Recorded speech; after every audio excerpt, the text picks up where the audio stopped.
Salut les players, on se retrouve pour une nouvelle vidéo. Le Real Madrid, encore une fois, le Real Madrid qui est le vrai patron de cette Europe. Le Real Madrid qui s'en sort au bout du bout du bout du bout. Non, mais vous croyez qu'il y a une Ligue des Champions où le Paris Saint-Germain, Dortmund, le Bayern vont aller en demi-finale et puis le Real Madrid va pas aller. Mais vous êtes malade. Vous êtes malade. Voilà, l'arrogance. Compétition là, c'est à nous. On en C'est peut à plus. nous. On en peut plus. On décide les années où on gagne, on décide les années où on gagne pas. On est Et à puis bout. cette année, on va gagner. On est à bout, on est complètement à bout. Générique, c'est parti.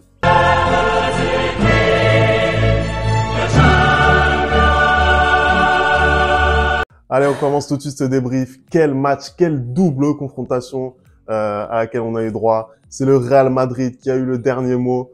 Anderson, c'est quoi ton ressenti là? Je sais que t'es... Bah, écoute, faut pas te cacher, la pression redescend. La pression vraiment redescend parce que j'ai été tendu tout le match. J'ai été tendu même toute cette double confrontation parce que c'est un classique maintenant, un nouveau classique en Europe.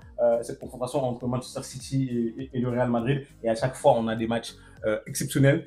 Ce soir, je m'attendais à Manchester City qui allait vraiment écraser le Real. Et j'ai été surpris de voir que sur sa première attaque, sur sa première occasion, le Real fait mouche directement. Quel contrôle de Jude Bellingham.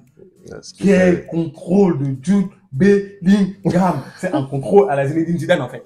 Il va falloir qu'on parle d'ailleurs de son match. C'est exceptionnel. Non, parce que depuis le match aller, en fait, c'est difficile pour lui parce que cette équipe de City très souvent le ballon et du coup, il est obligé de faire beaucoup de tâches défensives. Il est obligé de beaucoup se dépenser. Mais quand il a le ballon balle au pied, force de constater qu'il est juste techniquement. Là, il décale parfaitement pour je crois, Valverde, qui décale ensuite Vinicius. Et Vinicius, il a la présence d'esprit de faire ce centre en retrait par rapport au défenseur.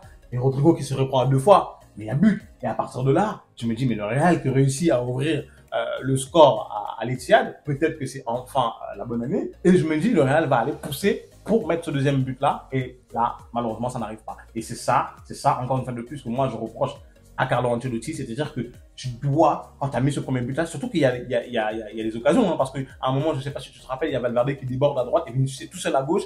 Il fait un centre, mais Ederson la capte, il rate un peu son centre. Donc, le Real, pour moi, pour la première mi-temps, le Real joue bien le coup, mais le Real a la possibilité d'enfoncer le clou et de mettre le deuxième but là, et il n'arrive jamais.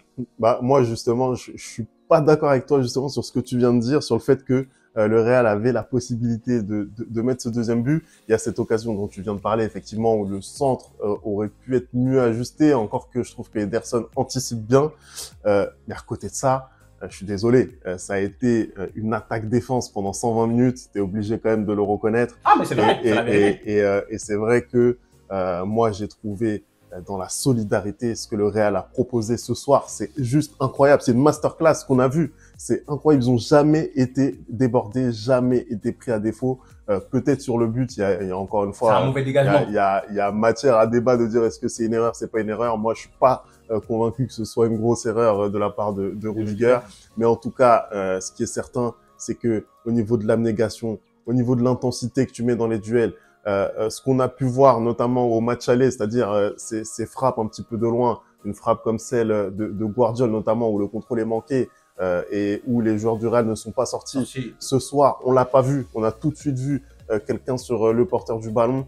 Donc effectivement, il y avait une agressivité ce soir que j'ai appréciée et surtout, on les a jamais sentis céder à la panique en fait. Cette équipe, elle est réglée pour l'Europe. C'est la patronne du continent, cette équipe du Real Madrid. Et ils l'ont prouvé ce soir face à une équipe de City qui marche sur l'eau ces dernières semaines, qui a repris le pouvoir en Première Ligue, qui a fait énormément de mal lors du match aller aussi, il faut bien le dire. Mais ils ont tenu la presta qu'ils ont livrée à l'Etihad Stadium, en sachant que c'est très difficile d'obtenir un résultat là-bas. C'est juste incroyable. Franchement, je suis d'accord avec toi. Sur la négation dont a fait preuve le Real Madrid, je vais pas surenchérir sur ce que tu viens de dire parce que je suis totalement d'accord et ça servira à rien. J'applaudis vraiment. En fait, tu vois que c'est un groupe. Ils font les efforts les uns pour les autres. C'est-à-dire que quand c'est Vinicius qui perd le ballon, c'est Bellingham qui va courir. Quand c'est Rodrigo qui perd le ballon, c'est Vinicius qui va courir. Et défensivement parlant, j'ai trouvé que venir comme ça à l'Etihad et défendre pendant 120 minutes et ne prendre qu'un seul but contre Manchester City, c'est énorme. C'est énorme. Et c'est aussi pourquoi? Parce que Lounine te fait une prestation XXL. Lounine, merci. Vraiment, merci à toi Lounine parce que la saison était compliquée. Quand on voit que Courtois est blessé en début de saison et qu'on me ramène Kepa, je me dis, ah ouais, ça va être très très compliqué. Je pense que pour nous, c'est maximum quart de finale et la Liga, ça va être difficile. Finalement, Lunin assure parfaitement la transition. Et d'autant plus que sa défense centrale, c'est une défense un peu inédite puisque c'est Rudiger et Nacho. Moi, j'avais un peu peur parce que du fait du carton jaune de Aurélien Tchouaméni, il n'a pas pu être présent ce soir dans cette défense-là. On oublie un truc, c'est que le Real a Militao de blessé. Le Real a Alaba de blessé. Le Real a Courtois de blessé. Et le fait que le Real arrive en demi-finale malgré tout ça contre la meilleure équipe d'Europe, c'est les champions. C'est les champions en titre, hein, Manchester City. Ils roulent absolument sur tout le monde, même si je te l'ai dit, cette année c'était un peu plus friable que les autres années.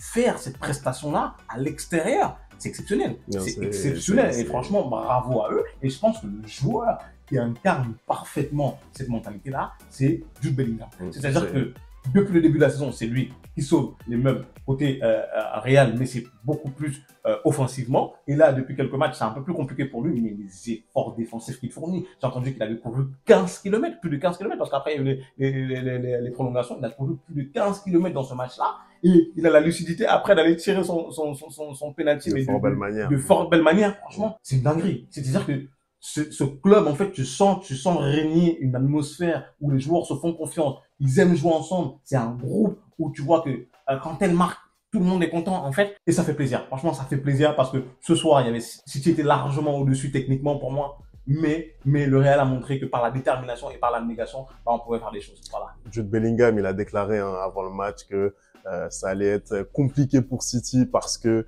ils sont le Real Madrid. Et oui, ils sont le Real Madrid, c'est-à-dire vraiment une institution du football. Ils l'ont montré. Moi, ce qui m'étonne vraiment, c'est cette faculté qu'ils ont, parce qu'ils n'ont pas de soupape en fait de sécurité. Ils n'ont pas de point de relance vraiment, que ce soit Vinicius, Rodrigo, c'est pas les personnes qui vont pouvoir garder le ballon très haut sur le terrain. Donc, ce qui fait que pendant la majorité du match, vraiment, ils ont défendu mais très très bas.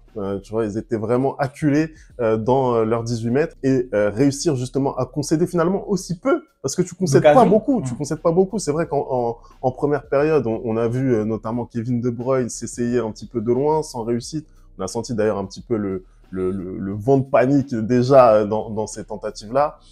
Et en deuxième période, réussir à autant contenir, c'est la preuve. Voilà, c'est la marque des grandes équipes.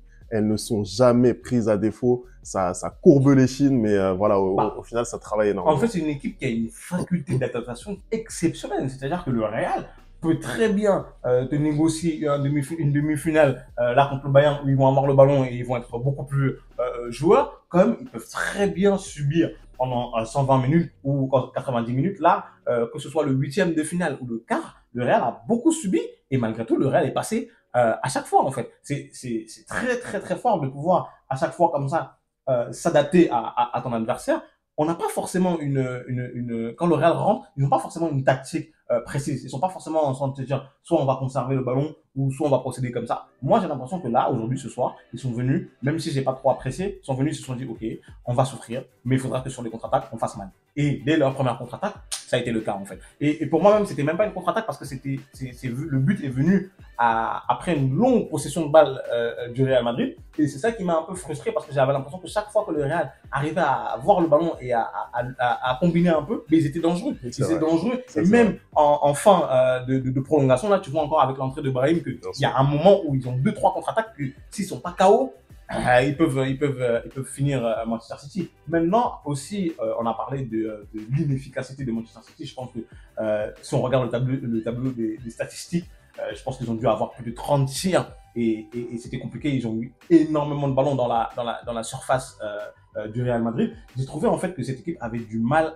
contrairement à d'habitude, à faire tourner le ballon et d'un coup accélérer. Tu vois. Et le seul justement qui a ramené ça, c'est Jérémy Doku. Je te dis, j'étais surpris de le voir en remplaçant parce que quand j'ai regardé les dernières prestations qu'il a fait, notamment qu'on a débriefé en championnat d'Angleterre, pour moi, il aurait dû être titulaire à la place de Grealish. Et dès qu'il est rentré, tu vois, il est venu mettre le feu dans ce match en fait. Il est venu mettre le feu total et j'ai trouvé que justement il manquait cet aspect-là dans le jeu de Manchester City, à savoir faire tourner, et d'un coup accélérer et trouver la bonne tout à passe. fait. Et comme tu l'as dit, en fait, l'aveu de faiblesse, c'est tout simplement les frappes de loin. Et même déjà au match aller, les frappes de loin, justement, elles ont réussi. Mais en vrai de vrai, quand tu connais le jeu de Manchester City, c'est un aveu de faiblesse, en fait, Ouais, bien sûr. de faire ça. Et donc, je pense aussi que c'est Manchester City qui passe un peu à côté de son match, parce que pour moi, tu es à domicile, tu dois faire beaucoup mieux que ce que tu livres ce soir, même si le Real défend très bien. Je suis totalement en phase avec ton analyse. C'est vrai que on a vu vraiment une équipe de City en fait en panne d'inspiration.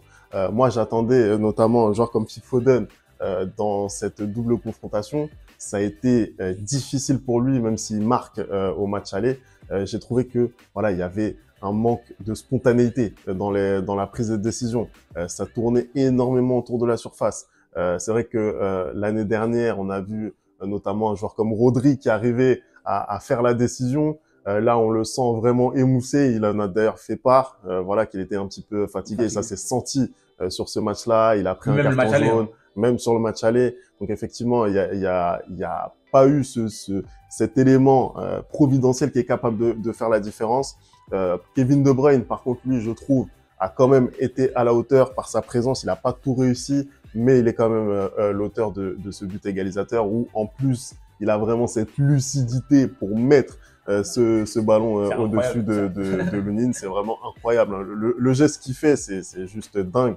Et faire, en plus, ce geste-là à ce moment du match, vraiment, c'est juste incroyable. Donc, voilà, honnêtement, c'est une équipe de City qui est pas catastrophique, bien sûr. Voilà, elle a mis vraiment sous haute pression cette équipe du Real, mais à l'arrivée, elle perd son titre de championne d'Europe. J'espère qu'on va le récupérer. Et justement, ça me permet de faire une petite transition puisque maintenant on connaît le plateau de ces demi-finales de la Ligue des Champions où le Paris Saint-Germain est présent. C'est incroyable, le Paris Saint-Germain qui va faire face à Dortmund. Ça, c'est la première affiche et la deuxième affiche. Donc, c'est le Bayern Munich qui sera opposé au Real Madrid.